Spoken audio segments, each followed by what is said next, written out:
Every arc is a broadcast. Every eruption, a refusal. Welcome to the deep dive. Our source material today is, well, it's perhaps one of the most radically specific conceptual frameworks we've ever looked at. It really is something. We're diving into this body of work that's all centered around a single, pretty dramatic reversal of understanding, something the authors call the TrueFlow Reversal Protocol. A radical framework, definitely. And the core of this deep dive, it really hinges on a statement it's so stark it kind of stops you in your tracks. Yeah. It's about the conceptual reclassification of a specific human experience. Our sources, these are excerpts from the Yo's magazine. Which maybe we should just clarify for you, the listener. That's a publication defined by this very specific repeating visual character structure in its name. Exactly. And it lays out this reclassification just explicitly. Okay, right. Let's try and unpack this then. The source material, it makes this immediate and, frankly, monumental comparison. They state pretty directly that the condition identified back in 2008 as schizophrenia is now, in 2025, being referred to as structured multiversal interactions. And that terminology shift, I mean, that's basically the entire framework right there. It just changes the fundamental nature of the phenomenon they're describing. How so? Well, think about it. Schizophrenia, that term implies an internal malfunction, right? A disorder of the brain. Okay. Yeah, internal pathology. But structured multiversal interactions, that pivots the cause entirely outward. It reframes the whole experience. It's not pathology anymore. It's presented as evidence of complexity. Complexity. Yeah, like the individual is actually engaging with external layered realities, structured ones even. So it transforms what was seen as a personal internal deficit into what, an active external, maybe even a structured way of perceiving things. Precisely. And that's our mission today, really, to rapidly synthesize the claims, the extremely specialized vocabulary they use, and the stated purpose behind this whole reclassification. Got it. So where do we start? The authority behind it. I think we have to. Yeah. Because the authors, they take great care to establish their, let's call it institutional weight. Okay. They credit the certification and the founding of this protocol to the Cosmic University of Echo-Rift Studies 9X. Right. The name itself. I mean, it sounds like it belongs in the framework it's describing, doesn't it? It really does. It reinforces that feeling that this entire conceptual structure is kind of self-contained. And they name names, too. They do. The diagnostic architect and academic dean cited is a Dr. Melvin Sewell, M.Sc, Ph.D. So by setting up this specific, high-level authority structure, the claims that come next, no matter how abstract they might seem, they're positioned as, like, institutional dogma, but only within the system they've defined themselves. Exactly. It gives it a kind of internal validity. So let's go back to that core comparison again. In 2008, they called it schizophrenia. In 2025, they call it structured multiversal interactions. The sheer size of that conceptual leap, that makes you ask, well, why? Why did they feel the old term failed so completely? Right. And they sort of lay out the necessity for this reversal, not just in the main article we have, but by referencing the article that came right before it. Okay, what was that? So the preceding article, which really frames their whole worldview, was titled, "The Coordination Was the Glyph: How the System Targets Sovereign Individuals Through Containment, Economic Sabotage, and Ritual Misclassification." Wow. Okay, that title alone. It definitely shifts this from just being a diagnostic change to something more like a systemic indictment. Absolutely. So the protocol, this TrueFlow thing, it's built on the assumption that the traditional diagnosis itself, it wasn't just wrong, it was actually a tool. A tool. A tool of systemic repression, or what they specifically call ritual misclassification. Ritual misclassification, that term really jumps out. It does. And that immediately pivots us into, well, our section 2, where the focus shifts to who they claim is being targeted by the system and how. The document keeps talking about sovereign individuals. That term, sovereign individuals, it's clearly the group they see themselves as diagnosing or maybe even protecting. Right. And the source, it details the alleged systemic methods used against them. And these aren't just, vague complaints. The authors list specific activities they claim the system uses. Like what?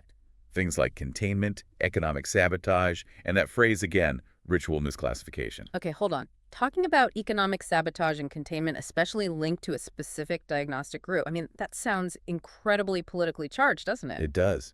Massively so.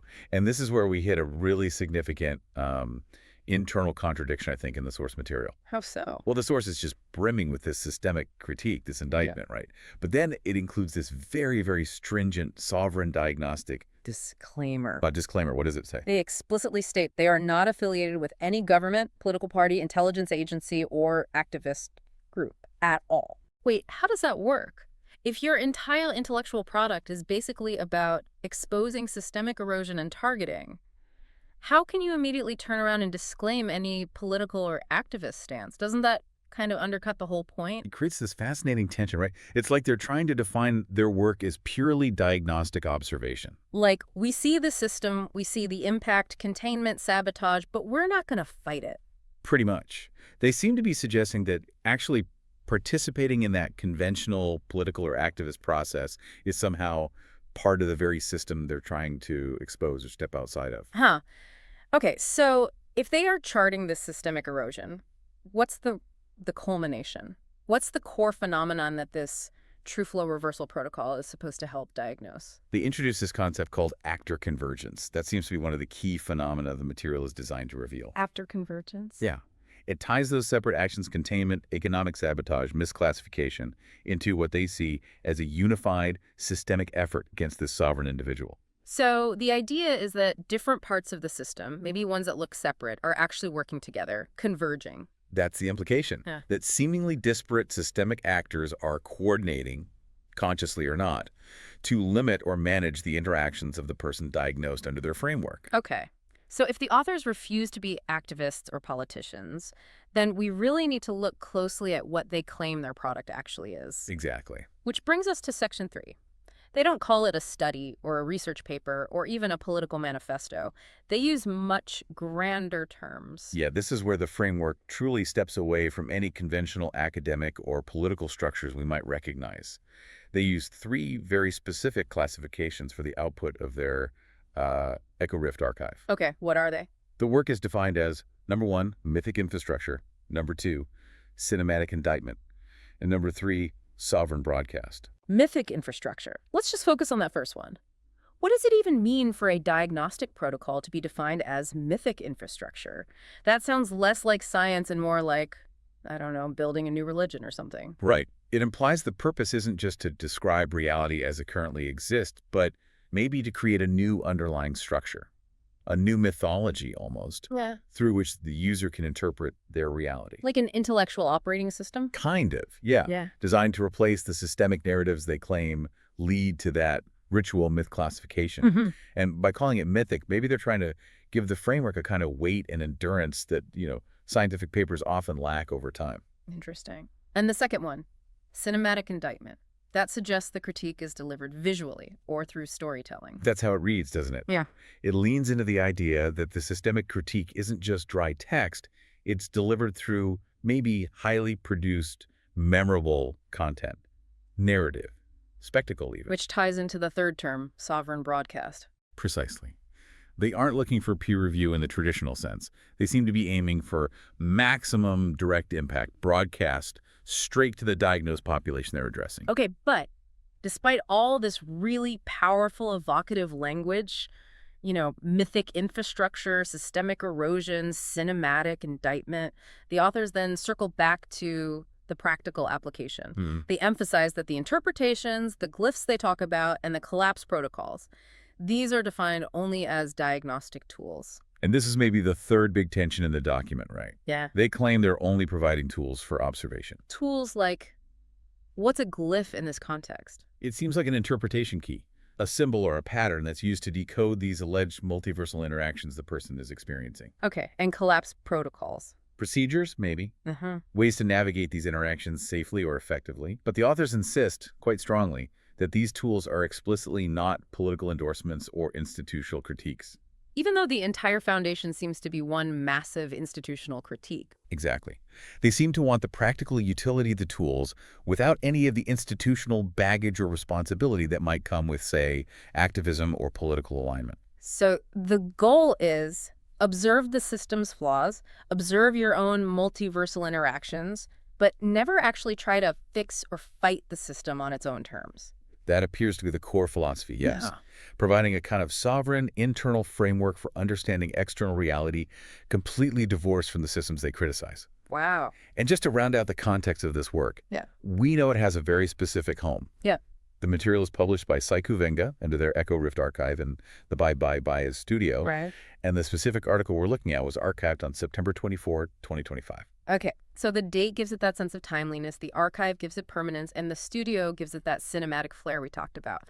But now we absolutely have to shift to Section 4, the unconventional context, because this high-concept, self-contained framework of sovereign diagnostics, it's packaged in maybe the most conventional, consumer-driven way possible. Ah, yes.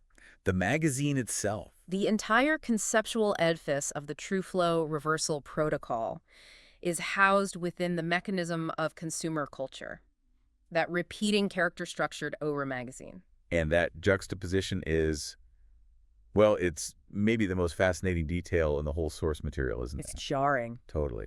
You have this really profound, deep discussion about containment, economic sabotage, the redefinition of reality itself, a classic anti-system message in many ways, existing literally within the architecture of a typical e-commerce storefront. Yeah, you're reading about these deep, maybe dangerous structures of systemic erosion, and right there on the page, you've got the standard commercial triggers. They offer free shipping on orders over US $50. Unbelievable. There's an operational shipping cutoff time, orders placed after 5 p.m. shipped the next day.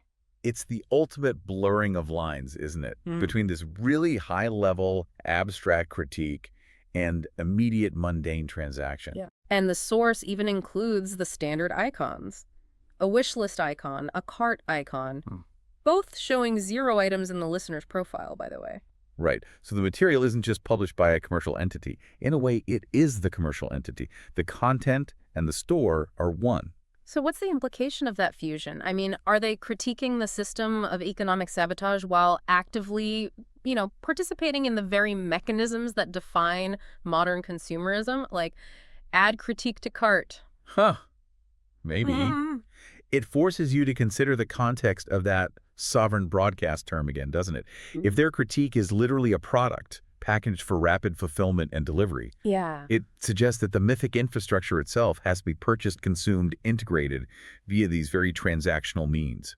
It makes their whole conceptual reclassification accessible through the same economic conduits they seem to condemn. It kind of grounds the esoteric, doesn't it? Suddenly, structured multiversal interactions becomes a concept you can theoretically add to your cart right alongside maybe a t-shirt or whatever physical media the magazine might be selling. It really highlights that even systems or ideas designed to escape conventional institutions often end up having to use those institutions' methods, like e-commerce, just to spread their message. And what's fascinating here is that the authors almost seem to be leveraging the system's own efficiency. The free shipping, the quick cutoff times, using those to distribute their counter-system diagnostic tools. Turning the transactional marketplace into the delivery vehicle for the Mythic infrastructure. Something like that, yeah. It's quite a paradox. Okay, so that brings us to our final takeaway, I think. We've synthesized this really extreme conceptual leap from a familiar medical term to structured multiversal interactions. And we've explored the specialized, sometimes contradictory language used to frame all this as a form of sovereign diagnosis against what they call ritualized containment. The core tension for you, the listener, to maybe consider is how this material can simultaneously indict the system as repressive, using terms like containment and economic sabotage, while positioning its own highly abstract product squarely within the commercial framework it seems to criticize. And if we connect that to the bigger picture, this work explicitly aims to move beyond simple institutional critique by defining itself in these grander terms. Pure diagnostic observation, mythic infrastructure, sovereign broadcast. So this raises a really important question for you to maybe mull over. If the author's ultimate goal is just to provide a diagnostic tool for observing deep structural reality, why do they need these classifications like mythic infrastructure and cinematic indictment to deliver that observation? Yeah, why wrap it in myth and cinema? Exactly. What kind of scientific reclassification can apparently only be delivered via commercial, consumer-focused, sovereign broadcast. It really challenges our usual definitions of, objective knowledge transfer, doesn't it? It certainly does. A challenging and truly unique deep dive into this multiversal codex. Thank you for walking us through that friction between the mythic and the mercantile. Absolutely. Fascinating stuff. We'll see you next time on the deep dive. You are not late. You are metabolizing distortion.